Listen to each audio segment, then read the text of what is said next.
Kuna vitu kwenye maisha ya binadamu huwa havitokei kwa kila mtu. Vinatokea kwa baadhi ya watu ambao tunaweza kusema ni wateule hivi. Moja kati ya maeneo ambayo yanawatambulisha watu ni the way ambavyo anavyoapia anavyokuwa ametokea kwenye idadi kubwa ya watu. Ule upekee wake ndio kitu ambacho kinaweza kikamfanya akawa special na kuonekana na tofauti na watu wengine. Sio kazi rahisi, lakini ni moja kati ya vitu vinavyokuja baada ya jitihada. Kuwa man of the year kwenye kampuni ambayo ina vitengo zaidi ya viwili, watu zaidi ya 20, alafu unajitokeza wewe kama moja ya watu bora wa kampuni, haiwezi kuwa kwa kila mtu. Mimi ni Usamwa Hamisi Usamwa, hii ni Unfiltered ya Annual TV. Leo tuko na moja au binadamu pekee wa mwaka 2025-26, man of the year wa Mainstream Group, Beckham Muhamba. Beckham, naam. Karibu Unfiltered. Asante sana. Mambo yanaendaje? Shwari kabisa sasa. Hivi ile pikipiki ipo tumeshauza? Pikipiki hata ingekuwa ni kuiuza sio sasa hivi. Bado mapema sana. Bado ipo. Okay. Ulitegemea kile kitu au ilikuwa ni surprise? Yani umetoka Kigoma kwenda Dar es Salaam ukiwa haufahamu chochote, au uliondoka hapo unajua mimi ndo tayari nimeshakuwa man of the year wa Mainstream Group? Kwanza ni shukuru kwa kuwa hapa kwa mara ya kwanza bila shaka.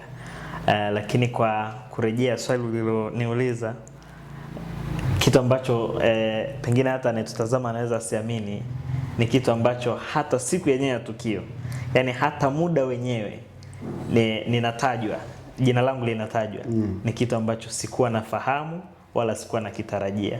Alafu sasa ajabu zaidi, hata bosi wangu mimi ambaye ananisimamia upande wa Kigoma, hata yeye alikuwa hajui hilo. Yani ilikuwa ni siri ndani ya siri. Ni hadi mkuu wako alikuwa hafahamu. Hata mkuu wangu alikuwa hafahamu. Anasema Beckham ni wewe. Yani hiyo kitu ilikuwa hakuna. Ilikuwa hakuna kabisa. Ile moment ilikuwaje? Nadhani ni miongoni mwa moments chache za kipekee ambazo zimewahi kunitokea kwenye maisha yangu. Kwa sababu ilikuwa ni surprise. Yani ilikuwa ni kitu ambacho umeshawahi kutokea na kitu ambacho ulikuwa hutarajii kabisa kama kingetokea. Labda nipitishe tu namna ilivyokuwa. Kwa kawaida Mainstream Group ina utaratibu wa kutoa zawadi za wafanyakazi au watumishi wake, lakini hata wakati ambao mwaka unakuwa unapinduka, baada ya kufanya mapitio ya mwaka uliopita, wakati mnaweka mipango kuelekea mwaka unaoanza, huwa wana utaratibu wa kutoa bonus au kuwapa zawadi watumishi wote. Baada ya hapo ndo wanaangalia kitengo kimoja kimoja, nani kafanya vizuri, nani kafanya hivi, nani kafanya vile. Huwa inakuwa hivyo. Sasa this time ilitakiwa apatikane, nadhani management iliamua hivyo kwamba patikane mmoja ambaye ni overall kwenye kampuni ambayo ina vitengo vitatu, na kila kitengo kina watumishi zaidi ya 10. Kila kitengo kina watumishi zaidi ya 10. Sasa kwenye vitengo vyote vitatu apatikane mmoja ambaye ndo amefanya vizuri kwa mwaka mzima. Hivyo ndivyo ilivyokuwa. Kwa hiyo ina maana hii ni tuzo imetolewa kwa mara ya kwanza? Yes, hii ni kwa mara ya kwanza. Nadhani ni rekodi nyingine pia. yani panga limerudi sehemu yake. Kwa hiyo hata kitokea mwingine mimi ndo nilianza. Mimi ndo nilianza. Nadhani miongoni mwa rekodi nyingine nzuri pia kwamba kitu ambacho kimeanza kwa mara ya kwanza kinaanza na wewe. Utaratibu umekuwepo wa kutoa zawadi kwa watumishi, lakini hii ya kwamba apatikane mmoja kwenye kampuni, hii ndio imeanza kwa mara ya kwanza. Unadhani ni kitu gani ambacho kimekutofautisha na wengine sasa? Kwa sababu umesema kila department ina watu zaidi ya 10, lakini unakuja wewe. Unachoamini ni kitu cha tofauti ulichonacho wewe, tofauti na wafanyakazi wenzako, ni kitu gani? Kwanza ninaamini kwenye ushirikiano na ushirikishwaji. Hicho ndo kitu ambacho huwa ninaamini walioleta msemo wa kidole kimoja hakivunji chawa. Nadhani wahenga kama kuna sehemu wahenga wakukosea ni hapa. Waliona mbele au waliona mbali kwa sababu hata unapokuwepo ushindani, yani unashindana na nani? Hiyo ndio maana na tafsiri halisi ya ushindani. Huwezi kuwa unashindana mwenyewe, ni kitu ambacho hakiwezekani. Kwa hiyo ubora wangu naamini ni kitu ambacho kinatengenezwa na watu ambao ninafanya nao kazi. Huo ndio ubora wangu mimi, kwamba Beckham anaonekana kuwa bora kwa sababu kuna ushirikiano wa fulani fulani. Hicho ndicho ninachokiona. Na kila mmoja anapofanya kazi kwa nafasi yake, kuna sehemu mnafikia vile viwango, yani lazima apatikane aliyeko wa kwanza, wa pili, wa tatu, wa nne, lakini huyu wa kwanza hawezi kupatikana kama wa pili hayupo. Hiyo ndio tafsiri. Ni nini kinanifanya mimi kuwa bora kuliko wengine? Naamini kwamba kuna kitu kimoja tu ambacho kinatutofautisha na wengine, ambacho mimi naweza nikawa nacho lakini mwingine akawa hana. Lakini huyu ambaye hana, inawezekana kuna kitu ambacho yeye anacho mimi sina. Sasa kwa wakati huo inawezekana kinatafutwa kile ambacho niko nacho mimi, ndo kinatafutwa kwa wakati huo ili kimpate mtu ambaye ni bora kuliko wengine. Lusama, wewe tumefanya kazi mara kadhaa. Tumefanya kazi pamoja mara kadhaa. Kwenye utendaji au kwenye ufanyaji wa kazi, mimi huwa ninaheshimu sana kwenye ushirikiano na ushirikishwaji wa watu wengine, lakini nidhamu ya kazi hapo kwa 100% kwangu mimi huwa naliona sana ni kipaumbele. Yani linapokuja swala la nidhamu ya kazi, especially kazi ambayo unajua kabisa kwamba niko hapa aidha ninastahili au sikustahili, lakini niko hapa katika 100 ambao hapo nje, mimi niko hapa. Kuna watu zaidi ya 100 ambao wanatamani kuwepo hapa nilipo mimi, lakini hawajakuwepo, mimi niko hapa. Hiki ni kitu ambacho huwa ninakivalue sana kwa upande wangu. Nidhamu ya kazi kwenye utendaji wangu, mimi sijawahi kutaka Lusamo anipush kwamba Beckham unatakiwa kufanya hivi, as long as ninafahamu kwamba ni majukumu yangu. Kukumbushana ipo, sisi ni binadamu, lakini kama ninafahamu kwamba ni majukumu yangu, ni wajibu wangu, nitafanya hivyo kwa ajili ya kuhakikisha kwamba ninamuonesha huyu aliyeniamini mimi kuwepo kwenye hii nafasi, kumuonesha kwamba hujakosea, kweli Beckham anastahili kuwepo hapa. Nadhani hivi ni vitu vichache tuna vidogo ambavyo vinatutofautisha na watu wengine. Sawa, uko kwenye radio, huu ni mwaka wangapi? Kwangu mimi kuwepo kwenye radio, huu ni mwaka wa 3. Kwa hiyo maana yake ni kwamba Main FM ndio sehemu ya kwanza. Yes. Kama ajira rasmi, Main FM ni kituo changu cha kwanza. Of course kuna sehemu nimepita huko, lakini sikupita kwamba una mkataba sasa na kituo. Mkishatoka huko lazima ujitafute hivi, nenda sehemu, jitolee, ingiza, fanya hivi. Lakini Main FM mimi ni sehemu yangu ya kwanza kwenye mkataba. Unadhani hapa ulipofika bado kama hatua ngapi kufika pale ambapo unahisi hapa ndo ukomo wangu, nimeshajipangia hapa ndo nitaishia? Hapa ulipo kaka, bado sana.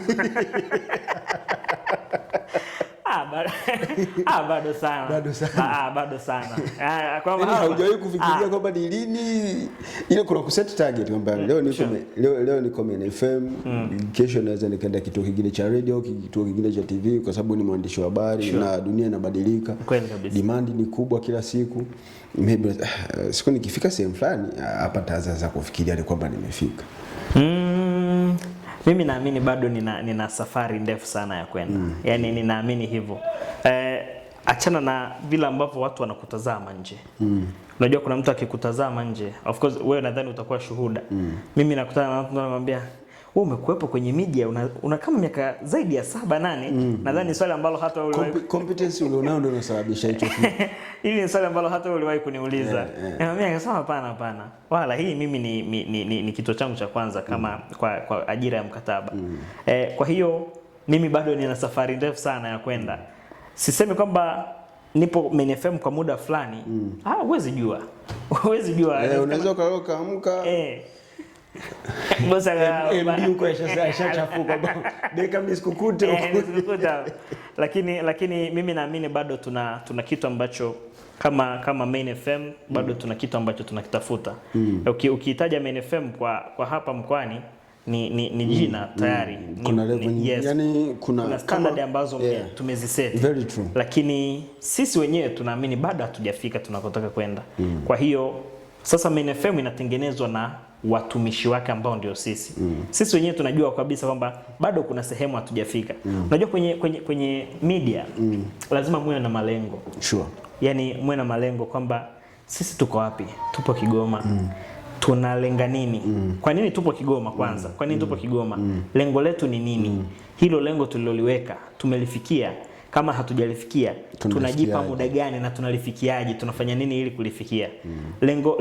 Lengo letu sisi sizungumzi kama msemaji wa kampuni lakini kwa namna tunavyoishi sisi bado hatujafika tunapotaka kwenda. Yani inawezekana kuna mtu anatazama jamaa wamekita mizizi lakini bado hatujafika tunakotaka kwenda. We still have a long way to go. Yani ni hatua ambazo tunazipiga. Yani kama ni mtoto angalau sasa ameanza kutambaa. Lakini bado hatujafika. Kiniambia hapa tunasema almost 80% ya nani ziwe ni local, lakini kuna maeneo local ambayo hatujayafikia. Sijui unanielewa. Sasa hiyo ni kwa Main FM. Main FM mimi pia ni party ya Main FM. Kwa hiyo bado sijafika. Angalau ukifika unasema okay sasa kidogo nianze kuhesabu. Lakini bado. Na kuniuliza kwamba upo kwa muda gani? Mimi naamini bado nipo. Bado nipo. Kuna vitu sijakamilisha. Okay, sawa. Beckham wewe ni mwanahabari by profession. Sure. Na kuna kasumba wanasema you can't be the jack of all trades, kwamba huwezi kufanya kila kitu wewe. Sure. Beckham unafanya michezo, Beckham unasoma taarifa ya habari, Beckham unafanya morning talk show. Sure. Hii inawezekana vipi?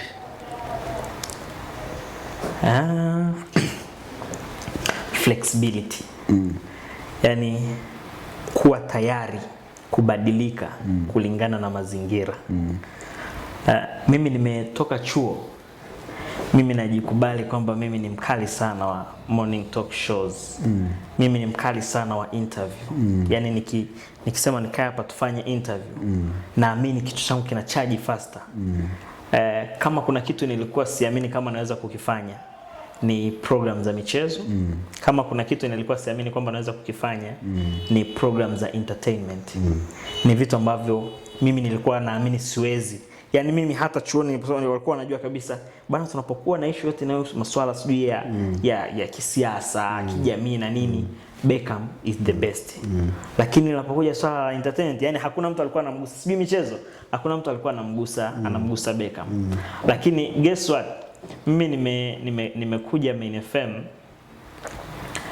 aliyeni kwenye usaili na nini, aliyeleta alikuwa anatarajia mimi nije kufanya entertainment kwa sababu ya sauti ile vocal midondoko na nini, alikuwa anategemea Beckham anakuja kufanya entertainment. Mimi na entertainment ukakataa nini? Nikasema hapana, mimi jamani vipindi naweza ni hivi. Sasa pale Main FM kama kuna kitu ambacho wamekitengeneza ni kuibua kitu ambacho kiko ndani ya mtu ambacho yeye mwenyewe hajakiona. Mimi nimeanza kuhost michezo nikiwa Main FM. Sikuwahi kufanya hivyo kabla. Nimeanza kuhost michezo nikiwa Main FM. Na ni kwa sababu kuna mtu tu aliamini akisema wewe unaweza kuhosti. Yani issue ni ufuatiliaji, kujua 1 2 3 4. Na kweli baada ya kufanya hivyo kweli huyu hapa. Yani kuna wakati mtu anasema unajua unaweza, wewe uko vizuri kwenye kuhost michezo hata kuliko kwenye morning talk show. Sasa mimi nimeanza kufanya entertainment nikiwa Main FM. At that time huko nyuma huko ndo nimeanza kufanya entertainment. Sasa ni ile utayari wa mtu kubadilika kulingana na mazingira. Lakini kama kuna kitu kikubwa ambacho kinaweza kikakufanya uonekane bora ni kuwa tayari kujifunza. Kujua wengine wanafanya nini. Mimi naweza nikaongeza wapi ili niwe bora. Hata nisipofikia ubora wa huyu mtu ambaye ninamtazama, lakini angalau niweze kudonoa. Mimi baada ya kukabidhi nikamwambia utafanya michezo. Kaka sikulala. Yani ilibidi sasa unafanyaje? Mimi michezo nafanyaje? Mimi mbona hata wachezaji mbona siwafahamu? Nafanya nini? ikabidi niangalie wengine huwa wanafanya nini. Ikabidi nirudi kwenye makabrasha, niangalie wengine huwa wanafanya nini. Kukabidhiwa kipindi cha entertainment, tunaangalia watu huwa wanafunguaje vipindi hivi vya entertainment. Maudhui gani ambayo huwa yanawasilishwa kwenye hivi vipindi vya entertainment. So unakuwa tayari kujifunza. Nadhani hiki ndicho ambacho kinamfanya mtu kuwa bora. Unaamini kuwa specific kwa maana ujikite sehemu moja, au kuwa multipurpose ni kitu kizuri zaidi kwenye industry ya habari? Kwa ulimwengu wa sasa kuwa multipurpose ni bora zaidi. Ila pamoja na kuwa multipurpose, kuwa na eneo lako moja ambalo mtu akilala akiamka anakuwaza wewe. Ila usiache kuwa multipurpose kwa ulimwengu wa sasa hivi.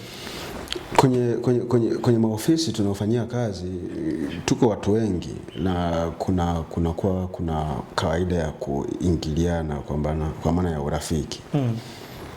Ukiwa hapo Main FM, nikija Lusama kukuulizia Beckham pale Main FM, na kuuliza wewe kwa nani? Kwa pale Main FM. Hata ukianzia getini kwa Mlinza. Mlinza naweza sijui. Yaani unamtaka Beckham? Hebu kamuulize, sema atajua Beckham yuko wapi. Hicho ndio nataka ukijua, yani nani pale nikifika pale Main FM nisipokukuta nikamuulize nani anayefahamu wewe ulipo. Mswahili.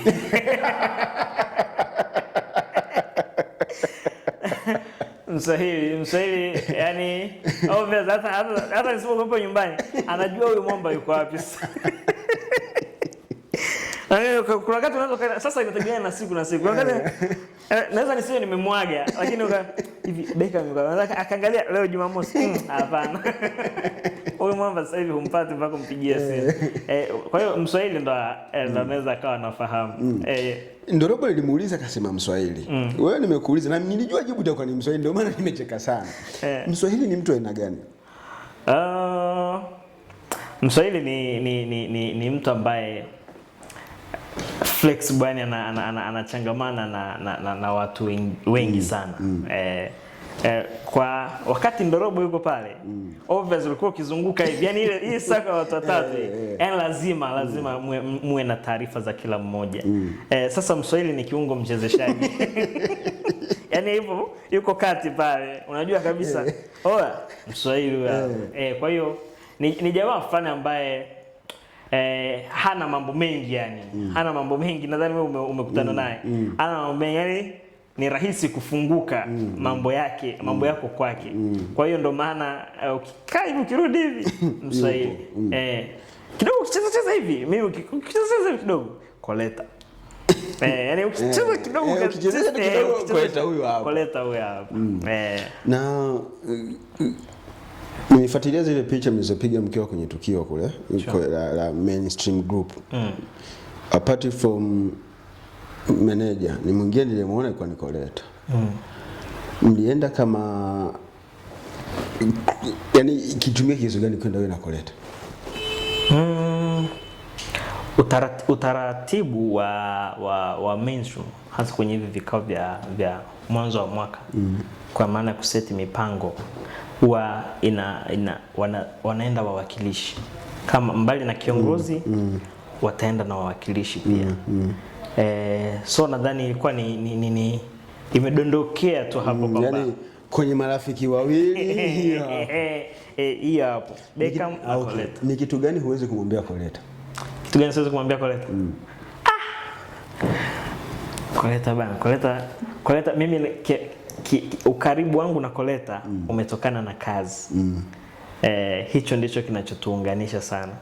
Na kazi nyingi tuko pamoja. Yani hata waliona picha za wakasema hawa jamaa, yani hata kwenda huko wameenda pamoja. Kuna project ambazo zinasimamiwa kuratibiwa na Mainstream, ambazo zile project ukishuka huko zinatuhusisha mimi na Coleta. So most of the time lazima tutakuwa wote. Sasa kuna wakati hata issue zako nyingine ambazo unatakiwa uzitekeleze huko hivi, ghafla inapigwa simu afu Coleta ndo anaiona, au inapigwa simu ya Coleta mimi ndo naiona. Sasa unakuta mara nyingi vitu vyangu anavifahamu. Kitu ambacho siwezi kumwambia ni mshahara wangu.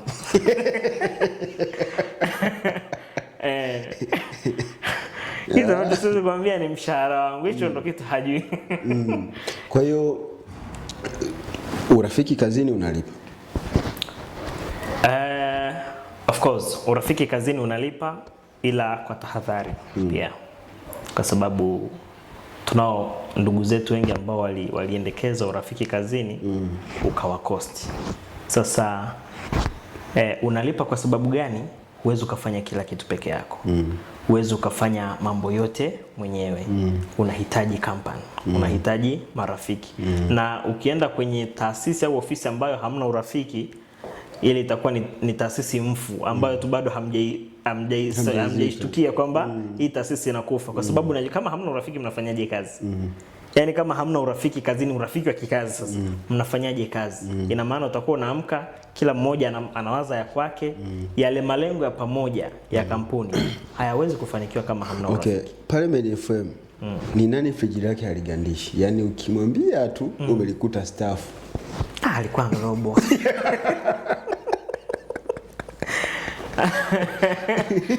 Basi tunashondoka, lakini alikuwa Ndorobo kifua alikuwa hana.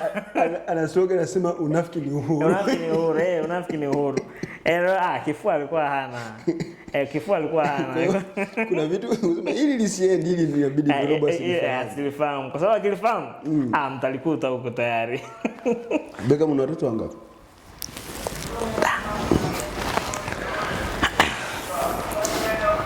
Sina.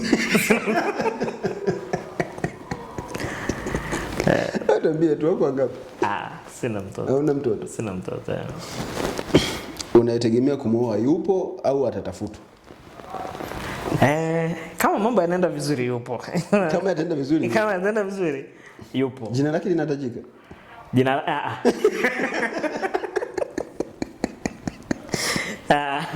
Hapana, jina lake alitajiki. Ni kwa usalama wako wewe, ni kwa usalama wake yeye? Usalama wa pande zote mbili. Usalama wa pande, wasikia ile mmefikia. Tunasoma Tibet tumeshaelewa. Nasikia ile kwamba tumefikia makubaliano ya pande zote mbili. Sasa ni kwa sababu hata yeye najua ukimuuliza hawezi kunitaja. Kasema huyu jamaa mbona kama si mwema kweli na plani huyo. Yaani hivyo. Sasa mimi bahati mbaya imekuwa ikinikost mara kadhaa. Kwa sababu huwa ninaonekana kama na misemo fulani hivi ya mtu anayepinga sana mambo ya ndoa na nini. Lakini haiko hivyo kwamba ninapinga mambo ya ndoa. Kwa mtu ambaye yuko tayari kuingia kwenye ndoa, aingie. Asisikilize sisi wengine tunazungumza nini. Kwa sababu sisi tunazungumza from the experience ambayo tunaziona kwa washikaji zetu. Na bahati mbaya ukikaa vizuri na ambao wameingia, wanakuambia kila kitu. Ugumu, wepesi huko. Na bahati mbaya wanasema jambo baya huwa linaenda sana kuliko jambo zuri. Sasa yale mabaya yanayotokea kwenye ndoa, sisi bahati mbaya ndo tunayasikia sana kuliko mazuri. Sasa tukiyasikia sana na sisi tunabeba hayo, tunasema bana ndoa hamna. Lakini walioko ambaye yuko tayari aingie, wala sisikilize Beckham anazungumza nini kuhusu ndoa. Beckham ni mtoto wangapi kwenye familia ya Mzee Muhamba? Beckham ni mtoto wa kwanza. Okay. Beckham ni mtoto. Sasa mwanangu, wadogo zako watawalini? Kama wewe haujajua utawalini, wadogo zako watawalini?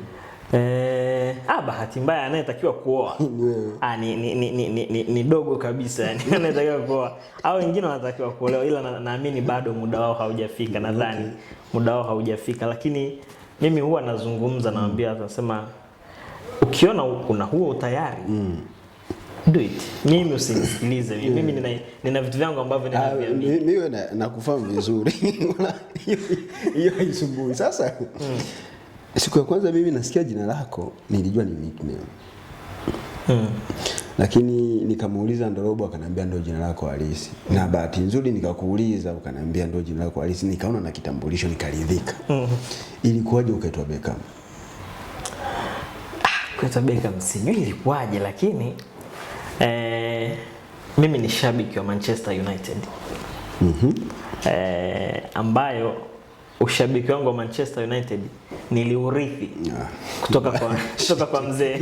Shughuli tayari. Sasa hofu yangu nadhani aidha ningepewa Ferguson, ningepewa yani vyovyote, lakini mzee nadhani akadondokea kwa kipindi cha Beckham kweli wa Mungu. Kwa hiyo akadondokea kwa David Beckham, akasema Beckham huyu hapa. Kwa hiyo nadhani jina limetokana na mapenzi ya Manchester United. na mimi nimeamua tu kwenda nayo. Kwa hiyo leo ifanye vizuri, ifanye vibaya, ni kama damu yangu ipo kule. Hamna namna.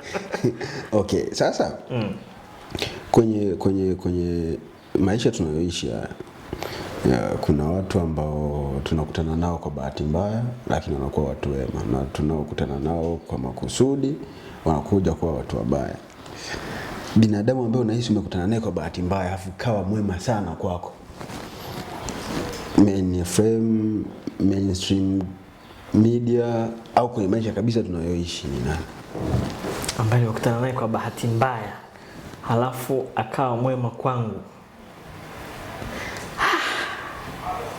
Kwanza mimi naamini hamnaga bahati mbaya. Yaani bahati kisha kuja ni nzuri tu, nyingine huwa ni mikosi. Yaani sina maana haujapanga. Sijapanga. Yaani imekuja tu from nowhere, yani huyu hapa nimekutana naye amekuwa mtu mwema kuliko yule ambaye kama ulijipanga sana awe rafiki yako alafu akaenda kukudisappoint. Tuzungumzie kwanza huyu ambaye umekutana naye, yani from nowhere amekuwa rafiki yako afu mtu mwema sana.